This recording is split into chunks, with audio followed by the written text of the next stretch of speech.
تقنيه جديده سهله وبسيطه جدا وفيها خدعه هتعجبك قوي. لونا القالب بالطريقه ديت، لو ما تعرفش ازاي بنقلب القالب بالطريقه ديت تقدر تشوف الفيديو اللي احنا عملنا فيه طريقه تلوين القالب من جوه وايه فايدتها. بعد ما نلون القالب بالطريقه ديت هجيب لون اكريليك هرجه كويس اتاكد ان هو خفيف جاهز ان هو يلون معايا، وبعد كده هقلب الكونكريت واخليه جاهز للصب، وهاخد شويه صغيرين جدا من لون الاكريليك واحركهم بطريقه عشوائيه وابدا اصب.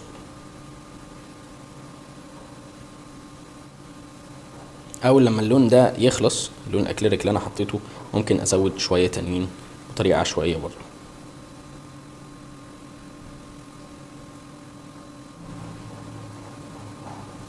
لو في مكان في القالب ما وصلوش كويس تتاكد ان هو وصل له، تبدا تحرك يمين وشمال بايدك، تهز القالب شويه عشان لو في فقاقيع هوا جوه تطلع بسهوله.